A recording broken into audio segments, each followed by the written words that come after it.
This video essay began as a pretty simple idea. I hate being bored. So what if I challenged myself to literally confront my boredom head on, ending with me shut in a sensory deprivation tank? The most boring place that I can possibly think of being. However, halfway through filming, something went wrong. Now, I'm getting ahead of myself. First, let's start at the beginning, with where this idea even came from. So, as I said, I hate being bored.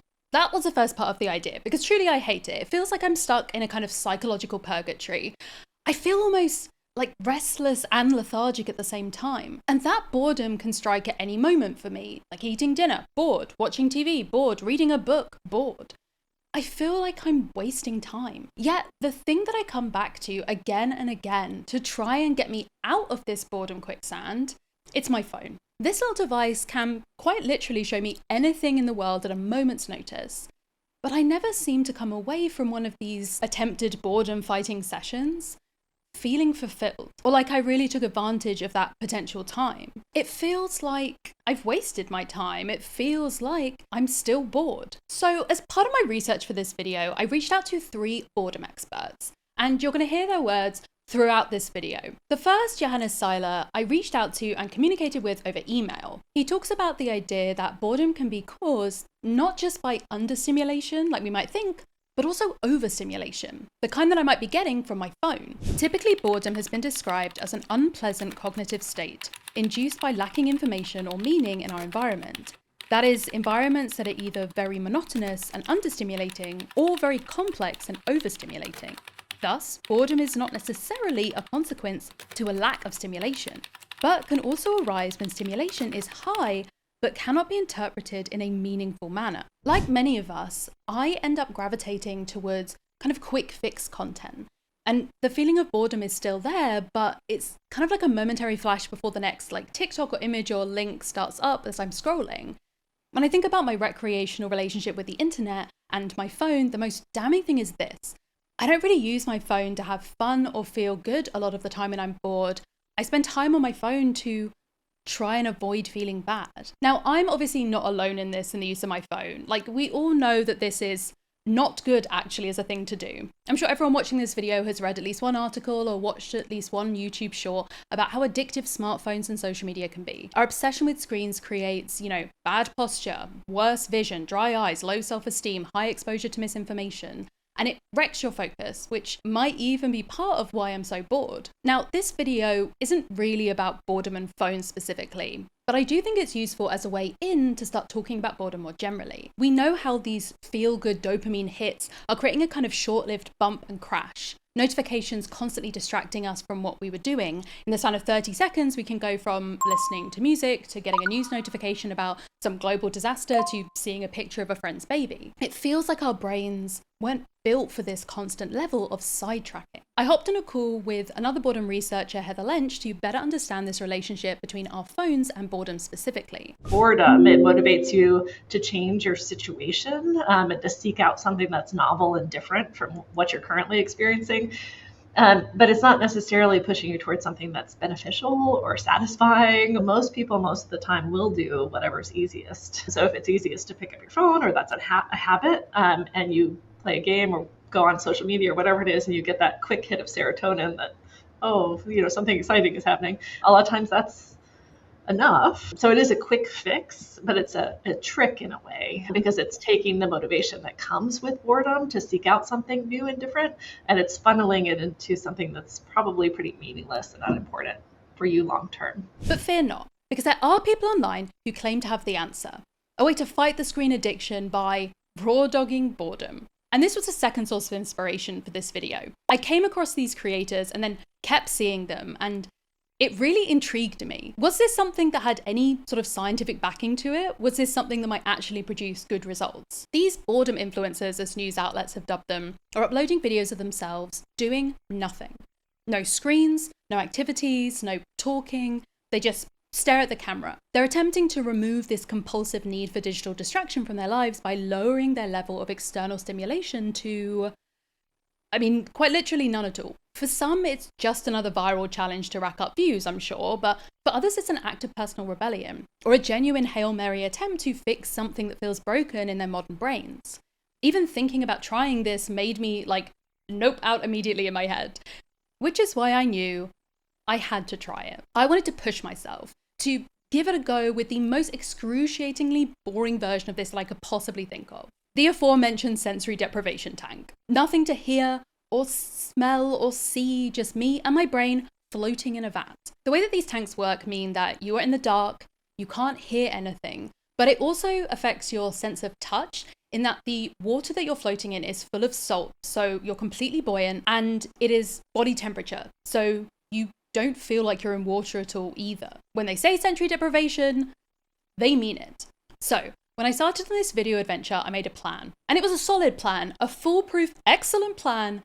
3 progressive days of boredom challenges to push myself to confront this fear of boredom that I have while I dive into my usual video essay research. Wow, how interesting, I thought, for you and for me. Challenge 1, I'm calling no screens. Challenge 2, we're calling playtime. And then challenge 3, the big event, we're just gonna call the tank. What could possibly go wrong? Act 1, roll for boredom. Okay, so the first self-experiment was a totally screenless 24 hours. I even set up the camera in advance with the screen facing away, so I couldn't even see that. I asked my Patreon supporters what they did to stop being bored, and read out 20 ideas to try over the course of the day to see what might be able to take the place of my phone in the fight for my attention. So the idea was that this first challenge is about breaking my instinct to respond to boredom with my phone, to get myself more used to the idea of feeling that boredom and not having the instant digital gratification fix. Part of boredom is this feeling called desire blindness, where you want to do something, but you don't know what you want to do. In the words of Bo Burnham, the internet is a little bit of everything all of the time, so it seems like the perfect antidote for desire blindness. Don't know what you want? Well, here's everything, and the algorithms are gonna show you maybe what you want in particular. But by numbing my desire blindness, maybe I'm trapping myself inside of it. And so without access to this easy fix, will I be able to motivate myself to do something more satisfying? How did it go? Well, take a look. Hello, and welcome to Roll for Bored, the game that I'm going to be playing today, the day that I am not allowed to look at any screens. I have a d20 here, a dice of 20 sides. I'm going to roll it, and whatever the d20 says to do, I'm going to do until I get bored. And then I immediately have to roll again and do the next thing on the list. Roll number 1, 12.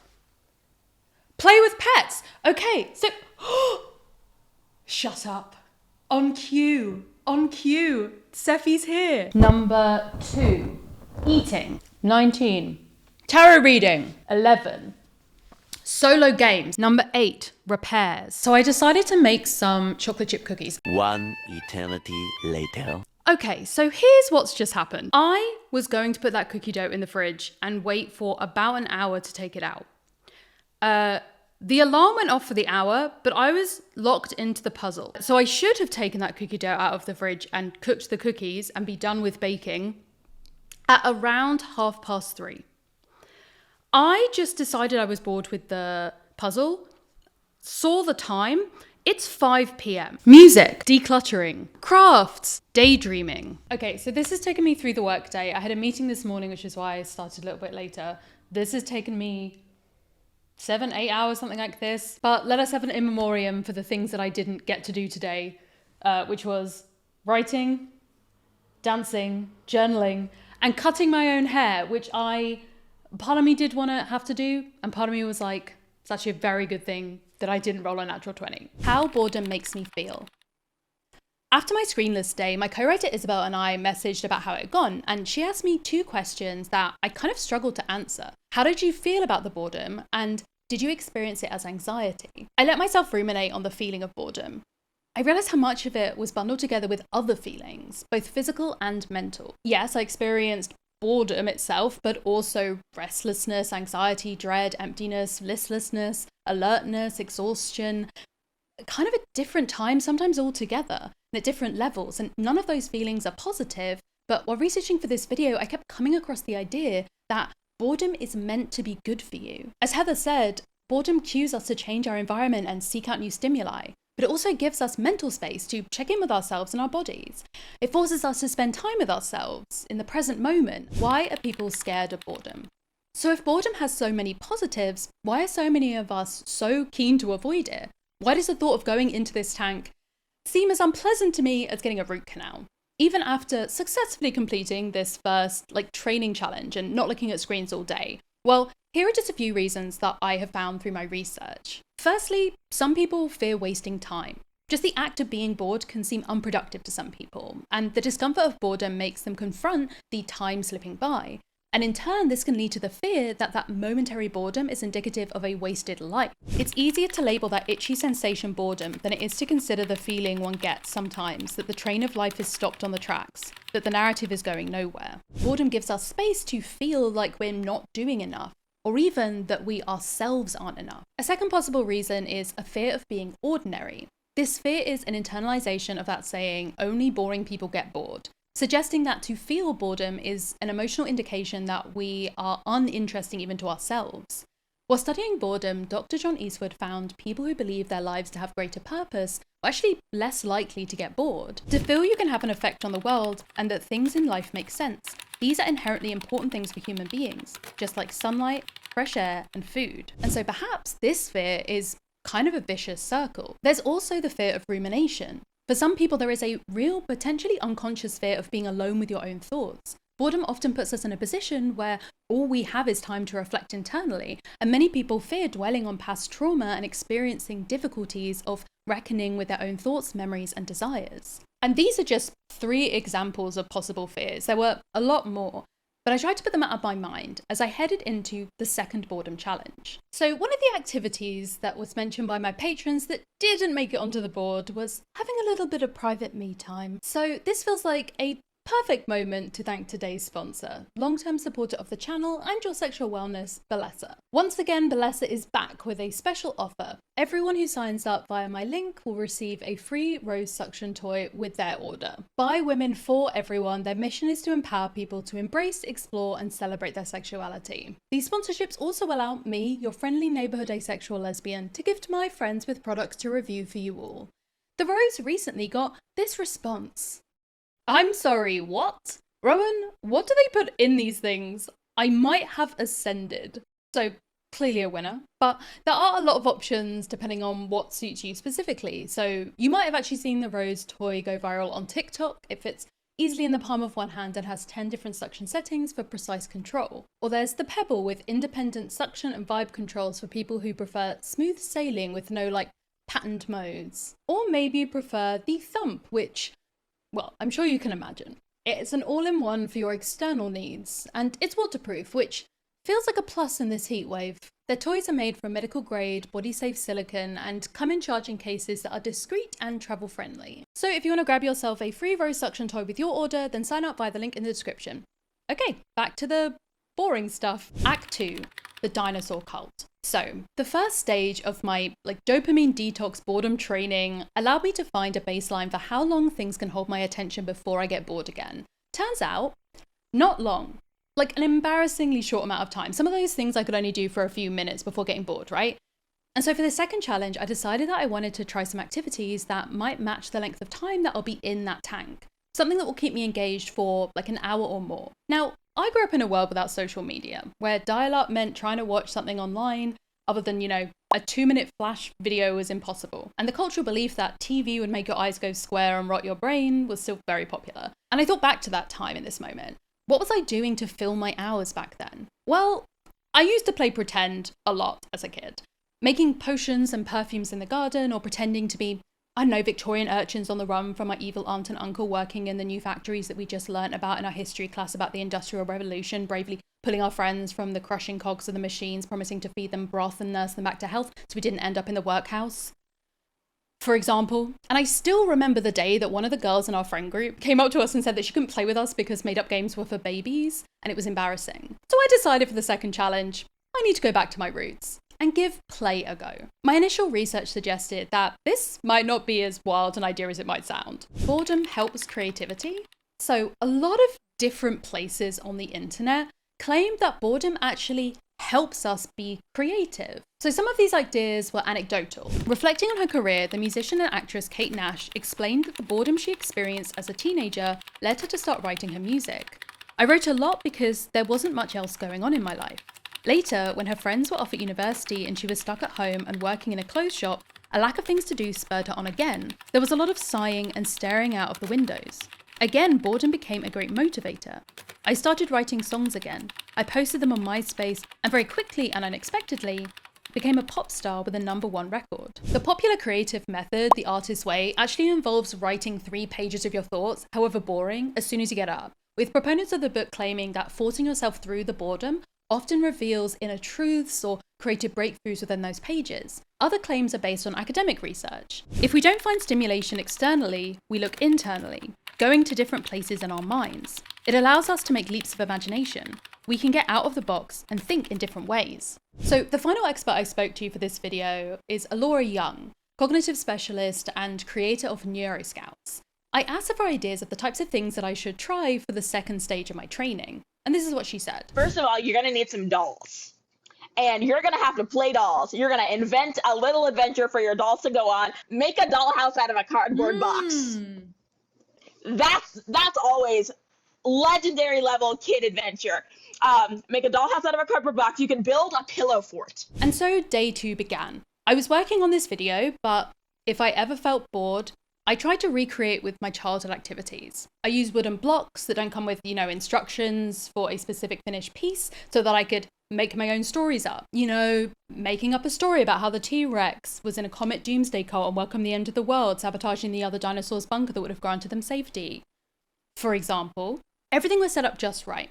I was ready to let myself play for an hour with barely more than my imagination, knowing that if I could do that, maybe I had this sensory deprivation thing in the bag. Like, I just go into that vat and imagine the dinosaurs or the Victorian urchins. But during our call, Laura shared so much knowledge with me about the neuroscience and psychology of boredom that I realized, even though boredom is a state that I struggle with, that everyone has gone through at one point or another, I didn't necessarily know a whole lot about how it worked. What is boredom? So you'd think with it being an experience that is universal, that it would be reasonably straightforward. We would have figured it out by now. But boredom suffers from my favorite academic drama, which is people not even being able to decide on a definition. I personally like this one, the aversive experience of wanting but being unable to engage in satisfying activity. But there's also more comprehensive style definitions too. The paper specifies non-essential, idleness, rest, laziness, apathy, monotony, lack of interest, and slow passage of time, and essential, being an emotional feeling perceived as aversive, combining listlessness and restlessness, disengagement, meaninglessness, and liminality, elements in defining boredom, which suggests that some ways that people have discussed boredom in the past or things they associate it with, like idleness or lack of interest, aren't necessary for boredom to occur according to that definition. And there are aspects of boredom that break it down from being this broad concept to maybe a lot of different types of experience. For example, you might question whether you are experiencing state or trait boredom.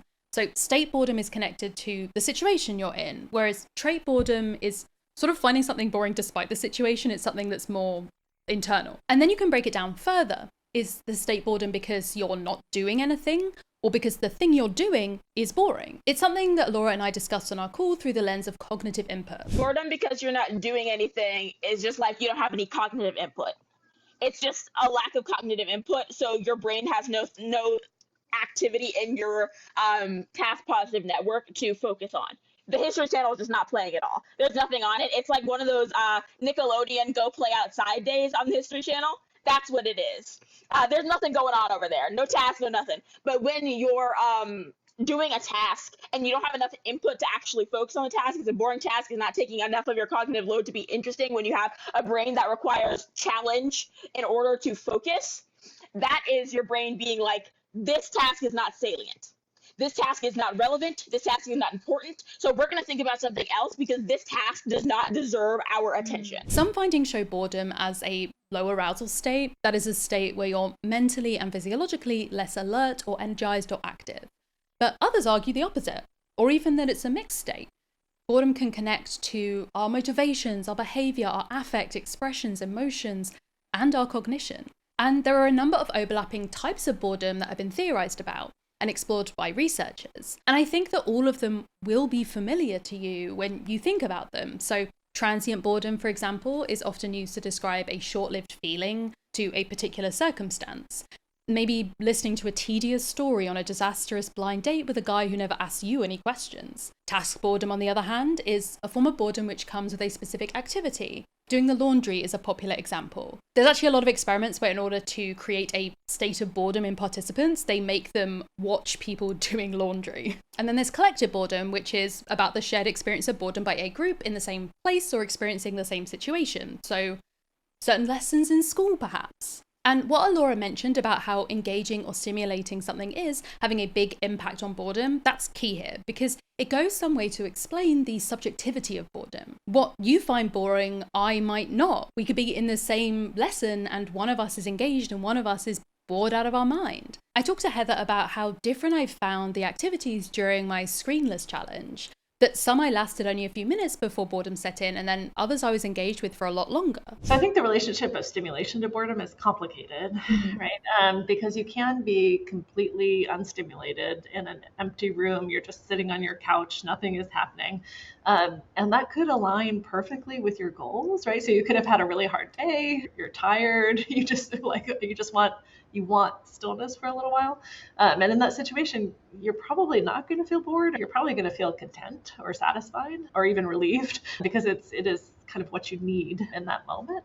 And you could be at a party with, a million things going on, lots of noises, lots of people, but none of it matters to you and you don't particularly want to focus on it or even think about it. And you could end up feeling incredibly bored, even when there's that much going on.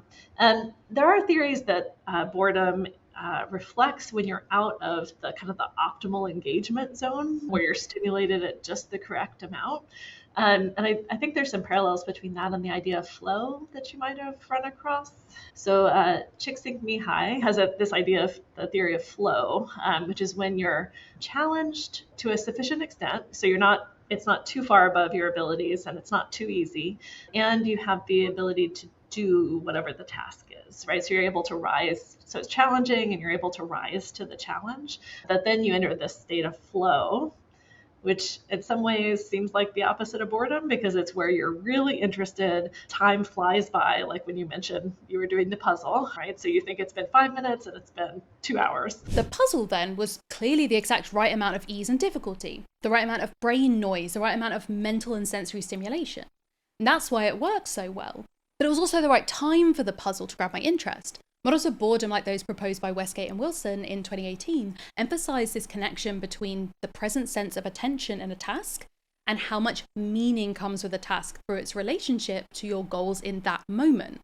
Boredom, using this model, can come about through lower levels of meaning or attention, or both combined. If you lack the ability to engage with a task, that's an issue of attention. Whereas if you're reluctant to engage with the task in the first place, that's often an issue of meaning.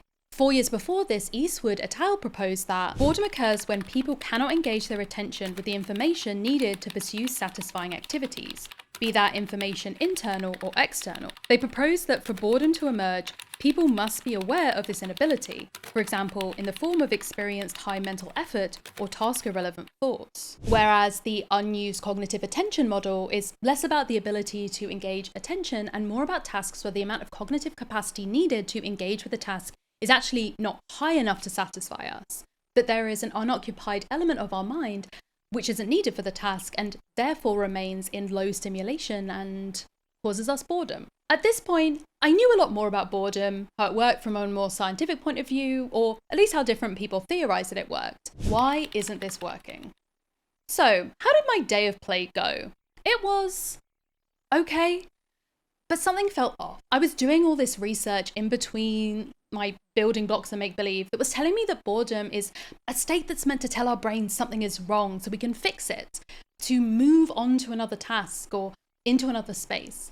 It all seemed like it should be so easy. So why was I finding it so hard? It's not just that I get bored easily, or that I hate when it happens, but that I seem unable to truly escape it. I had a vision for how this video would go, and this whole thing was just making me feel frustrated and kind of ashamed, which I guess is exactly what people fear about boredom in the first place. But those negative emotions were meant to spur me into action, to enjoy new activities and ideas. At least that's what I was reading. I could lie. I thought about it. I could talk about how helpful being offline is, how great imaginative play feels, how I was ready to face the final challenge because I felt a renewed sense of agency. But the truth is, I was kind of looking forward to the sensory deprivation tank because the agency was going to be taken out of my hands. I told myself it was fine. In the story of this video, we were at the end of Act 2. And that's the part of stories where things get worse, because then they can get better, right? Right? Act 3, the tank. As the morning of my final challenge approached, I tried to shake off the worry that this was all going a bit wrong. I looked at reviews online of people's experiences. I reminded myself of the research I found that suggested new heights of creativity lay on the other sides of boredom if I could just force myself to get through it. I got to a point where my main worry was actually the possibility of remembering all of these thoughts. What if I had a great idea for a new video or a creative project and the oversized colander of my brain let it slip away during that hour? I didn't want to cheat this and open the tank to write anything down, so I committed myself to embracing the flow of ideas and not putting pressure on myself to remember any of them. I thought, I'll go in and allow myself to be at the mercy of my boredom. I'd done some research into the mind at rest and realized that I'd probably activate the default mode network, a collection of brain regions that activate when we aren't mentally driving in a particular direction. It's during these times that we might be daydreaming, recalling memories, envisioning the future, monitoring the environment, thinking about the intentions of others, and so on.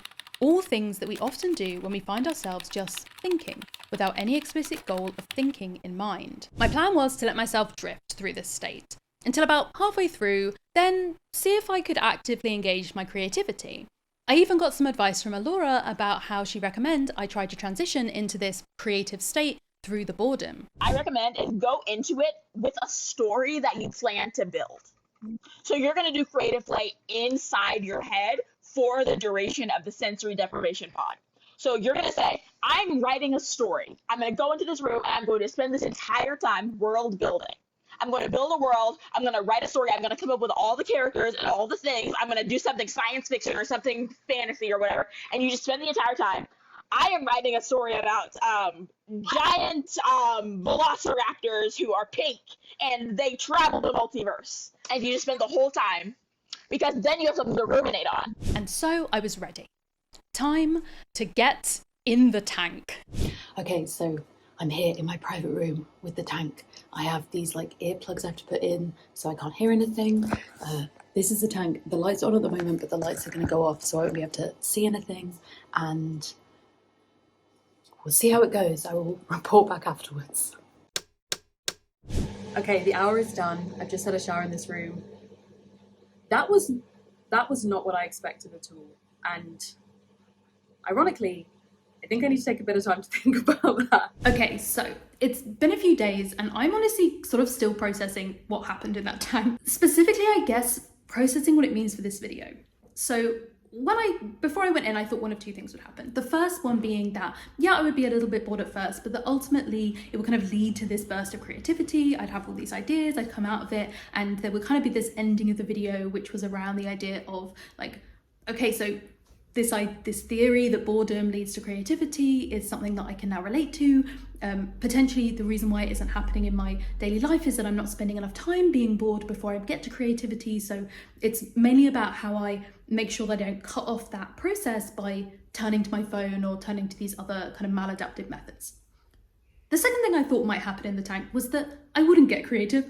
I would just have an incredibly tedious hour inside of this tank, in which case maybe I would theorize that it hadn't been enough time for this sort of creative part of my brain to kick in. Maybe I would try going into the tank for longer. There are some people who spend 4 hours or more in these tanks. And both of those things I thought would happen, one of them would happen, and that would work as kind of the finale ending of the video because, well, it's connected to everything we've talked about so far. And then I went into the tank and I spent the entire hour being consumed by and unable to think of anything except the pain I was in. So for context, I have a number of chronic and acute pain conditions. I spent the entire hour just so unable to think about anything beyond how much pain I was in. I was constantly moving to try and find a good position. I kept trying to think of things that were creative. I even tried to be bored, but I couldn't because all I could feel was the pain. And I, at this point, kind of don't know where that leaves me, because I built this whole video around the idea of like, well, I'm thinking about boredom and what it might lead to. I'm looking at these influencers who are talking about it being this positive force. I'm thinking about how it might work, and I'm creating this kind of like 3-act structure in a way where this going into the sensory deprivation tank is sort of the finale that ties things together thematically. And this idea of chronic pain is not a theme that I have even been thinking about until now.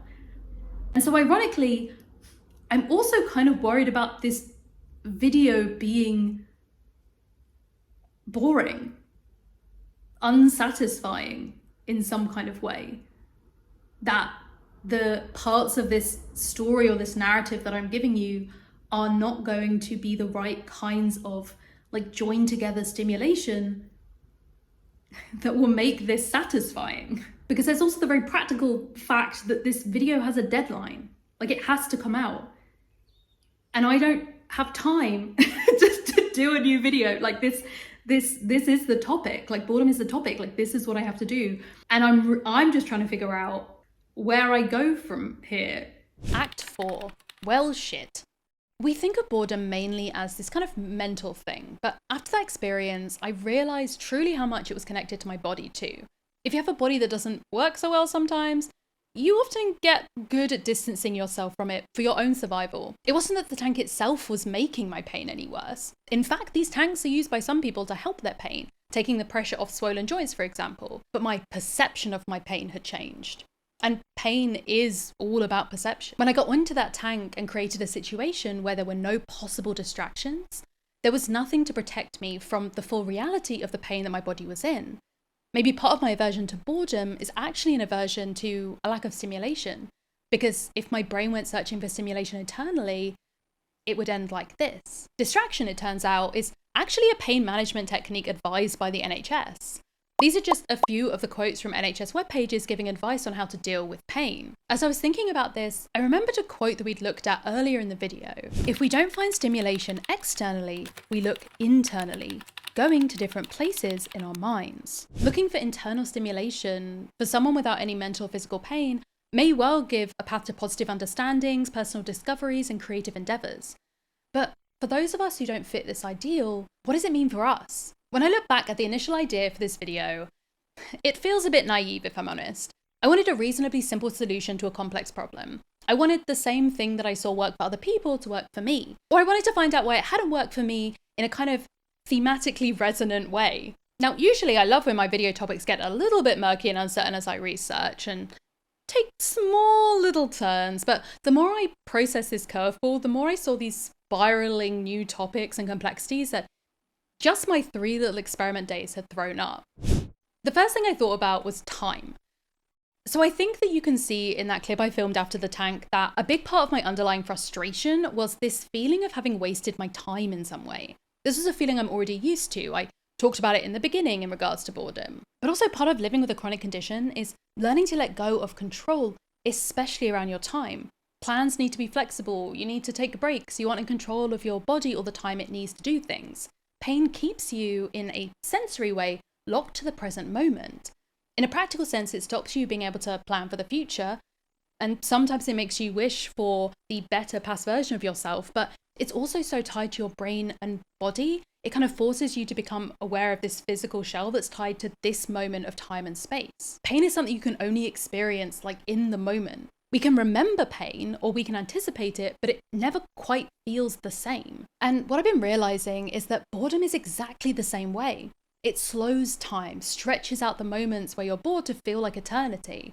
Time flies when you're having fun and grinds to a halt when you're bored. The idea of boredom as a liminal space, one where you are past the moment when your attention was focused outward successfully, but before you find something new to occupy your attention. That middle space is where boredom lies, in the present. Maybe part of the frustration was that I wanted this video to be a kind of universalized one, where I talked about phone addiction and boredom and didn't have to think about why boredom was so hard for me in particular. Like, relatable, universalized ideas and video essays is what makes them popular. People can relate, they click on the video. I could talk about how we all do this to cope and we all hate boredom, and I wouldn't have to think about the ways that chronic pain and being bedbound some days is so intimately tied to boredom for me, and I wouldn't have to think about the ways the quicksand of boredom feels so much like depression. I wouldn't have to acknowledge the anxiety tickling the corners of my boredom as I watched the clock tick by while I was frozen, doing nothing but seemingly unable to stop.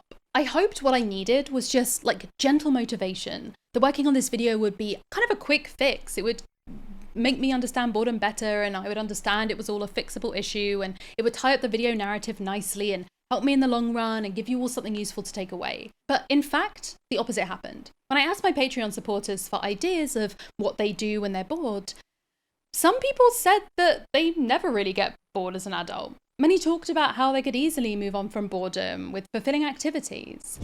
It was then that I came across the concept of boredom proneness, and it all started to make a lot more sense. So, boredom proneness is a measurement of how likely an individual is to experience boredom, with those who are boredom prone having chronic, intense, and frequent feelings of boredom. I read that and was like, is this play about us? I fear so. I thought there must be a little difference in how people experience boredom, but then I took the test. 2 tests, in fact. The 28-point original boredom proneness test and the short form test of 8 questions. The first test had a possible score range of 28 to 168. I scored 158. The second test had a possible high score of 56, and I scored 52. Well, shit. Because once the frequency and length of boredom reaches a certain level, it tips into something more. I talked to Heather after my session in the tank about my discovery of this boredom proneness tendency I seem to have, as well as my experience of pain. And she explained, sometimes it's called apathy, right? That you just start to disengage and nothing feels like it's worth doing. And that's I think it's a really easy trap, particularly for boredom and for pain as well, because when you're bored, the signal that emotion is sending is that the situation is not interesting or satisfying. It's not related to your goals. And that makes it really hard to look out and say, oh, wait, I actually want to write that novel, or I want to learn a new language, because you're in a negative state right now. And so it can, I think, become hard to escape from for people. I think people can get stuck pretty easily. And boredom proneness that you mentioned is what that measure captures is the tendency to experience boredom frequently and to have those feelings of being stuck, right? So it's really, in some ways, it's really reflecting trouble getting out of the state of boredom, and also that it feels extra painful to people that are boredom prone. Boredom proneness is complex. It's a mix of variables. It's about how you deal with and process external stimulation and what kind of stimulation it takes to engage you to begin with, but also how much you're able to maintain interest and stay engaged, even in the most interesting of circumstances. As Heather said, it's also connected to how hard you find it to escape boredom. And the various findings of correlations between boredom proneness and other aspects of life and health is pretty damning. As the Handbook of Boredom explains, people who are prone to boredom tend to be unhappier than their non-boredom prone counterparts. While those high in boredom proneness show impaired self-regulation, they consistently score higher in search of meaning for life. This suggests perhaps that boredom prone individuals desire fulfilling activities, but unfortunately, they struggle to pursue them effectively. A phenomenon associated with distractibility, inattention, and disengagement. Amongst a host of other research summaries, ultimately ending with the sentiment, this synopsis of correlates may offer bleak prospects to those who are prone to boredom. They are comparatively likely to be unhappy, feel bad, struggle with pursuing their goals, lack self-control, be cognitively inflexible, be inattentive, turn to high-risk activities, and, to top it all off, suffer from poorer physical health. And my boredom proneness also apparently goes a long way to explain my compulsive phone use, probably unsurprisingly, with one study I found of 1,000 students finding that boredom proneness has been demonstrated as a salient vulnerability factor for problematic mobile phone use. So it's a usage that's less about finding something to ultimately satisfy our boredom proneness, and more about providing a singular place to quickly and somewhat desperately search for ways to alleviate this unbearable boredom. So maybe my own boredom proneness is why I was so drawn to this topic, and why I was so concerned about the impact that my personal revelations and experiences would have on the video. I remember thinking about how my seemingly weird experience of boredom had sort of inadvertently ruined the narrative arc of the video, because these arcs are part of what makes something not boring to watch. This video is a type of story, I guess, and I think using what we've learned so far, we can see how for a story to not be boring, it needs to balance that line of stimulation. It needs to be novel and new enough to be intriguing, but not so new as to be confusing. We enjoy the rhythm of 3-act structures, of harmonious chords, of YouTube videos where someone says they're going to do some kind of challenge and the video ends with the challenge either being a success or a failure in a way that's thematically linked to the video. So I was worried, maybe I still am, that even if I find all of this interesting, that thematically unrelated pain experiences would run that balance of stimulation off course, which then pulled me into thinking about the YouTube of it all. Maybe I'm drawn to this idea of boredom in part because my career revolves around avoiding it. If I'm boring enough for people to lose interest in my work, then I lose my career, my income. And that's been a huge part of the content conversation for the last few years now. This idea that everyone's attention spans are so bad that no one wants to watch long-form content anymore. A lot of creators making this kind of stuff have seen declining views. I myself have been advised by some people in the industry to make my work less boring by making it less nuanced, more sensationalized, or delivering it in an over-the-top way, like a vocal equivalent of like jangling keys in front of the audience. But I also think that a lot of people are bored of this exaggerated clickbait, lowest common denominator content that is meant to be the route to entertainment success. I read a piece while working on this video called "No One is Bored, Everything is Boring," about the end result of the flattening of culture to try and hold fleeting attentions, giving us movie scripts that are written with the knowledge that people will be on their phones while they watch, or complex ideas stuffed into minute-long simplistic short form, but missing a ton of nuance and potentially risk misinformation. You could argue that the boring is ubiquitous. For the most part, we've given up any expectation of being surprised by culture. Whether it's music that sounds like it could have come out 20, 30, 40 years ago, Hollywood blockbusters that recycle and reboot concepts, characters and tropes that were exhausted long ago, or the tired gestures of so much contemporary art, the boring is everywhere. I think there's this element of using media and culture as distraction rather than something to actively and earnestly engage in that doesn't just reveal the ways that we try and avoid physical pain. I think many people are afraid of boredom because of what time with themselves might reveal. The fear that they will find something horrifyingly true about themselves, but specifically something that they can't change. They can't escape their financial situation, the global instability, the rise of the far right. So the idea that they might take time to look within and find something equally uncontrollable is terrifying. This digital self-soothing is a technique that's been studied in teenagers especially. Fisher coined the phrase depressive hedonia to describe a seemingly paradoxical state in which teenagers attempt to cope with the emotional distress of life, low self-esteem, loneliness, exhaustion, by constantly seeking pleasure as a form of distraction. But I don't think this is restricted to just one age group. It was at this point in my research that I went back to edit some of the footage from that first challenge day, and I noticed something that added another cursed layer to this video. I thought of my hours on that puzzle as a bit of a success story. You know, clearly using the theories of boredom that I've been researching, this meant that I had found an activity that was mentally stimulating enough but not too hard. It seemed to suggest that I just had to find the right series of activities, and then I'd be able to be boredom-free forever. And then I scrubbed back in the footage and realised what had happened about 40 minutes before I started the puzzle. I'd taken my ADHD medication. So suddenly, everything became clearer and more complicated. I thought I'd nailed down the concept of boredom proneness as the culprit for a lot of my feelings and experiences.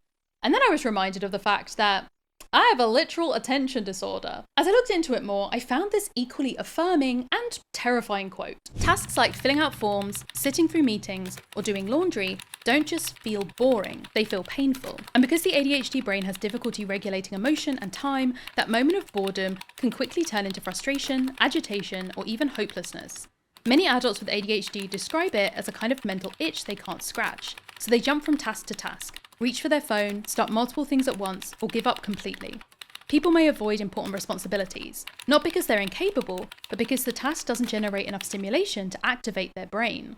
I thought back to the boredom proneness tests I'd taken, and I couldn't help but realise that a lot of the questions could ultimately be asking, do you have ADHD? Was it any wonder that I was struggling to understand the idea of boredom being a feeling that helped kick you into a new state, when I was experiencing it as a suspended paralysis and inability to transition? For me, boredom was a lack of momentum, not a motivation. And of course, this issue makes a lot more sense when you consider task paralysis and dopamine dysregulation as part of the way that my brain with ADHD works. And here's the thing, I've talked about having ADHD on this channel before. I made a video about it.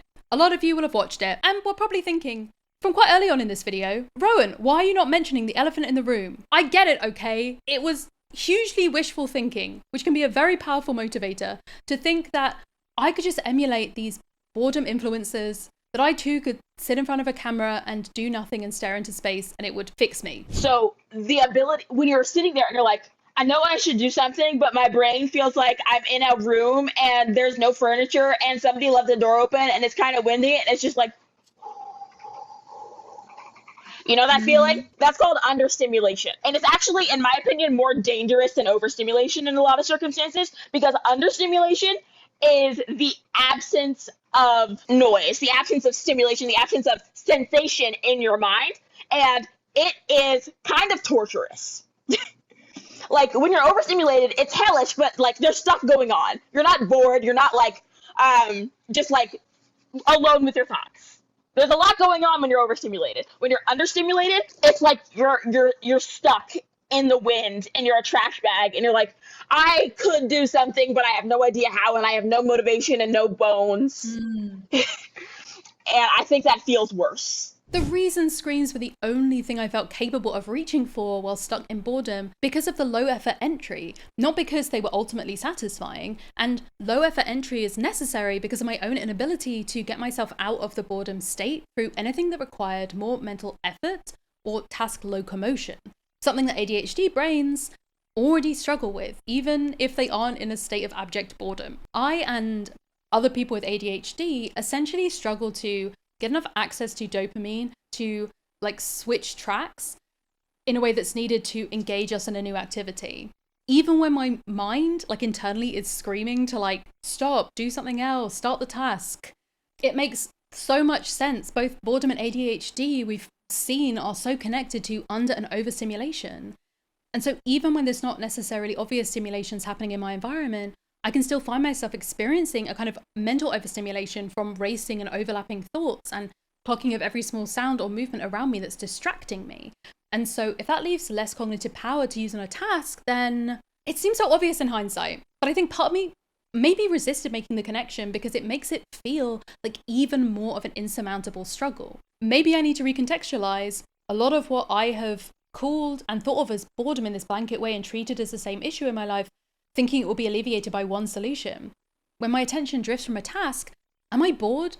Or is that just inattention? And are they that different? It feels like an exhaustion sinkhole, like I'm stuck in consciousness where my mind is exhausted. I know I need rest, and maybe a lot of other people will be able to, but I have too much hyperactivity to rest.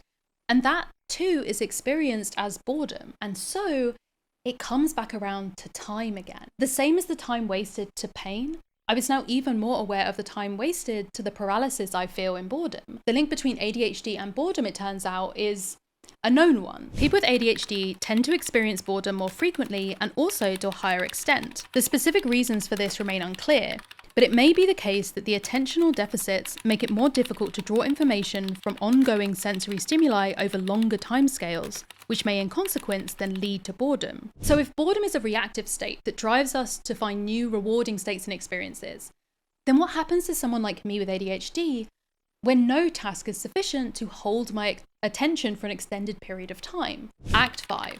Is boredom bad, actually? So the more I looked into the consequences of boredom, the more examples I found of rebuttals to this universalized idea expanded by many influencers and thought leaders online about how boredom is the next miracle trend. And not just when it comes to those who are boredom prone. The measurement of boredom proneness is specific to the individual. It's a measurement of tendency in comparison to the norm. But there are also circumstances, locations, and populations who are at risk regardless of their own personal proneness levels. Situations where a lack of compelling external stimuli is endemic, and internal ruminations might be particularly troubling. For example, boredom has been studied as a key risk factor for addiction, sometimes being the biggest predictor of it. I read an incredible book as part of my research for this part of the video, The Space of Boredom, which sees the author act as a researcher and journalist embedded in the homeless community of post-Soviet Romania. Part of the key thesis of this work is this idea that boredom is at the heart of these people's lives, feeling it, but also trying to escape it. Instead of waiting for relief, homeless men and women actively moved about in search of opportunity. Sometimes these movements were to different physical places, public parks, boulevards, and train stations, while at other times the homeless travelled to different mental spaces, as in cases of addiction, fantasy, and eroticism. For many, clearly, distraction is a form of survival.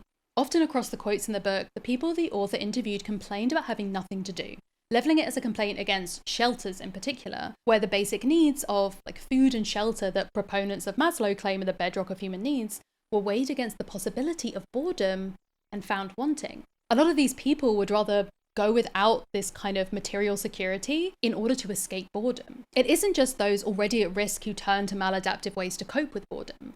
One of the most cited studies into boredom undertaken in 2018 had participants become bored alone in a room with an electric shock machine. They could choose to sit with no stimulation or give themselves a shock. They had all tested the shock before the experiment began, so what happened next wasn't about curiosity. Of the participants who said that they would pay to avoid being shocked a second time, 25% of women and 67% of men gave themselves at least one shock. These numbers did not include an incredible, iconic outlier who I can only assume is a pervert to be respected, who shocked himself 190 times. And the period of time that they were left to be bored for this experiment, the amount of time before they decided that they were going to cause themselves physical pain so that they didn't have to deal with boredom, between 6 and 15 minutes. People would rather give themselves pain than undergo 15 minutes worth of boredom, and maybe my experience in the tank made even more sense than we originally thought. Potentially, it was a messed up way that my subconscious brain thought to cope with boredom, up the sense of pain to avoid being bored. There was no other sources of stimulation except me. And other less dramatic studies have shown similar results. Heather herself, the icon once again, was part of a piece of research where participants could choose between viewing photographs that they'd already seen and new photographs that were not of very nice things. Now, you might be unsurprised to hear that people who were bored during the session showed a strong preference for new images, even if they were unpleasant ones. But even with these findings, our underestimation of boredom is everywhere. In a report I found of a UK prison where a lack of experienced officers led to a reduced prison schedule, including fewer activities and socialization that serve to alleviate boredom, the subsequent boredom and isolation increases the chances of disorder, reduces the opportunities for rehabilitation, and can only increase the rate of reoffending. And even in prisons which are running as they should, boredom is often spoken about by those inside as one of the worst aspects. This is the part of prison the media doesn't talk about, the boredom and stagnation. There's just no escaping this perpetual state of sameness, because every aspect of it invades your space and overloads your senses. To people who are free, our collective boredom may seem minute, but life on the inside isn't so much a physical battle as it is a mental one. It's the little things that begin to chip away at your humanity and take a toll on your psyche. Researchers have also suggested that boredom should be considered when it comes to other spaces housing vulnerable people, mental health facilities, for example. One study found patients with high state boredom after the initiation of inpatient therapy have a greater risk of undergoing complicated and prolonged treatment. Targeting state boredom therapeutically offers novel starting points to mitigate the burden of psychopathology and mental disorders and to improve clinical outcomes. So when patients experience boredom due to the environment within inpatient facilities, this negatively impacted their abilities to recover, particularly affecting those with more complex conditions, including psychosis experiences. The issue with boredom being praised as this kind of universal tool for imagining for vulnerable people is that they are imagining without resources. Boredom in the present can be an opportunity to sort through knowledge or experiences gained in the past or consider ideas for the future, right? But these people often have an overwhelmingly bitter or traumatic past that hurts to ruminate on, but also a feeling of no ties to a potential future that's worth dreaming of. Articles titled, "Boredom is good for you," or videos captioned, "I raw dogged boredom for 48 hours, make effective headlines to draw audiences in. But in reality, boredom itself is not what we seem to need. Boredom works best as a transitional state that acts merely as an indicator of our next action. It's a touchstone rather than a two-day activity. Boredom is an important signal in our brains, indicating that we should stop the current meaningless action and turn towards alternative activities that provide more information and meaning. Therefore, I believe that trying to actively stay bored is actually not very effective.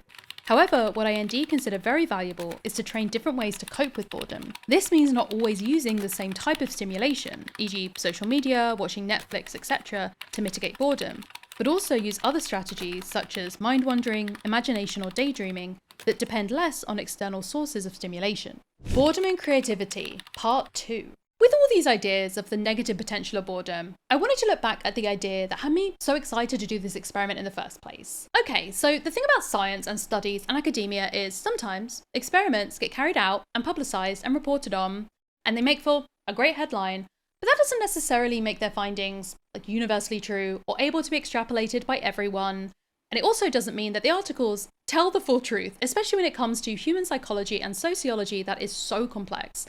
So one of the key studies cited as evidence for the idea that boredom makes people more creative. When you look at the study itself, actually, it found this. Participants came up with significantly more answers to a creative task following a written boredom task than without such a task. However, although more answers were produced following the boring task, these were not judged to actually be more creative. This suggests that being bored can lead to increased creativity in terms of quantity, but not necessarily in terms of quality. The researchers used 2 different tasks in their study, and they found contradictions between the results of the 2 tasks, suggesting this demonstrates the need for more research in the area. And at this point, I then found a whole host of theories and papers and research that suggested that maybe, far from boredom making us more creative, the opposite could even be true. Our attempt to partially replicate the Mann and Cadman study clearly failed to show any positive relation between state or trait boredom and measures of creativity. In fact, higher state boredom before the task, regardless of intervention, was associated with poorer performance on the creative uses task. They suggested that just because boredom is often experienced as an emotion that pushes us towards change, it doesn't mean the change will be creative or even positive at all. Boredom is a suspended moment, ready to tip down many paths. Boredom is not the paths themselves. It isn't creativity or self-control or addiction. It is a state of being that is full of possibilities. And those possibilities can be exploited. Let's call this part... Rowan's going to talk about capitalism now, isn't she? Look, so when you move from engaging with boredom as a psychological or physiological condition to investigating it as a social and political reality, it becomes clear that in the modern world, boredom is created and exacerbated artificially, and that those same forces profit by selling us the cure. Phones didn't drop into our hands by magic. The screen compulsion so many of us feel wasn't an accident or a mistake. It was part of its very design. The way tech companies seek to commandeer our time through boredom continually suspends us in a state that I'm calling techno-human object. We view, we consume, we pass time, but we do not act, at least not with a sense of true agency. We exist in what is ultimately a passive state of receiving, and are discouraged from even doing the mental action of processing before we are fed something else to act as frozen witness to. I might go on my phone to check my DMs, but then the homepage opens first, and I spot a post that's interesting, and I end up hours later down a rabbit hole looking at something that I never intended to. And it isn't just tech companies whose business model involves keeping us on their apps or sites for as long as possible who benefit. In fact, many people argue that the entire capitalist system benefits from our boredom. Bored customers buy more and are led by desires that promise to alleviate their boredom. Consumer capitalism is devoted to the fighting of the very boredom that it actively produces, amplifies, or invites in. The specific paper that quote is from argues that capitalism positions boredom in 3 ways: a lack of choice, a lack of entertainment, and a lack of success. And then it claims to give us the solutions to all 3. Vast ranges of products to give us thousands of choices, countless hours of entertainment renewed as long as they increase company profits, and financial and social status unlocking an exciting life where you'll never be bored because you can afford to do anything. Online shopping is a distraction from boredom for a lot of people, positively enforced by the fleeting moments of psychological pleasure at a shiny new thing coming your way in 2 to 5 business days. And we don't just see boredom in the tactics of retailers, but in the experiences of life within capitalism too. The preoccupation with efficiency, productivity, and speed as not just business goals, but moral goods can have an impact on how we construct our lives away from the workplace too. Cultural expectations about speed and immediacy encourage a preoccupation with fragmented everydayness, the here and now of digital boredom. I spoke to Alora about how the expectations of productivity, which look down on momentary boredom and rest without some meaning behind them, are ultimately harming us. If you're constantly productive, if you're constantly conforming to the compulsory productivity standards, then you're never going to be able to recuperate your energy enough to feel okay. You're going to keep burning yourself out and burning yourself out and burning yourself out until you finally understand and accept that not being productive is not a moral failing. Being productive is not a moral good. Being unproductive is not inherently a flaw or an evil. When you first start thinking about boredom, you might consider it a purely mental state. But I think we've seen through this video that the bodily connection can't be overlooked. I experience boredom as intensely connected to a bodily sense of lethargy. And similarly, when I'm experiencing physical exhaustion, I often feel bored. And connecting these two ideas is a real sense of mental exhaustion that many of us feel on an existential level. It's part of what spurs many of us to retreat to screens. Passive consumption of TV, of TikTok, allows us to numb rather than actively engage, skimming the surface of our brains. I think many of us feel like we're not mentally capable of deeper engagement in that moment. We're tired, not necessarily in the body, but in the mind. And so unable to sleep, we lull our brains into passivity instead. And that all makes the idea of individual boredom, which is just a dopamine detox away from conquering, feel particularly short-sighted. When I very first came up with the idea for this video, I actually decided to give myself a more long-term challenge alongside this sensory deprivation, like 3-part thing. So I downloaded an app that blocked all social media, which was my worst offender for screen-based boredom killing. It's been 61 days since I first downloaded this, and in a practical sense, it's worked. Like, I wasn't physically able to access social media in my boredom, and so I couldn't use it to try and alleviate that boredom. But I've also missed a not insignificant amount of event invitations, paid work opportunities, and urgent messages. Whether I like it or not, social media is an intrinsic part of my work life. I can't just not use it. I found this common reality talked about a lot by boredom scholars. Knowledge workers who acquire, interpret, analyze, and apply information for a living are overstimulated by a constant bombardment of information from digital channels, social media, television, and advertisements, blurring the lines of leisure and labor. They are perennially in an information overload that looms around their cognitive environment like a phantom, keeping them updated and indirectly active in the infosphere, a metaphysical realm of information and communication through notifications and alerts. But I don't think it's just jobs that engage directly with these technologies of overstimulation that are tied to boredom. Jobs without meaning can cause boredom too.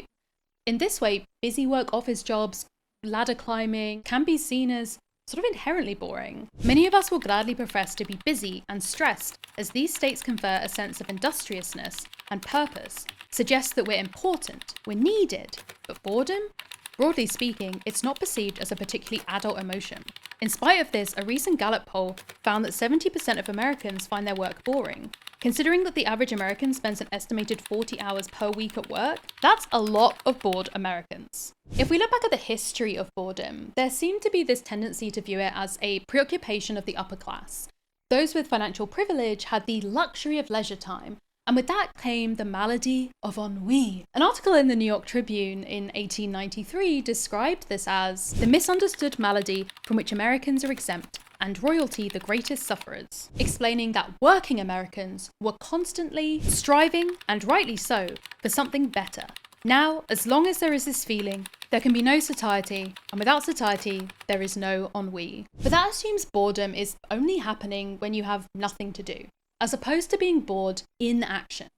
The reality of our world is that unskilled, low-wage jobs are often mind-numbingly boring. And behind this is an idea, I think, that these types of jobs should be boring.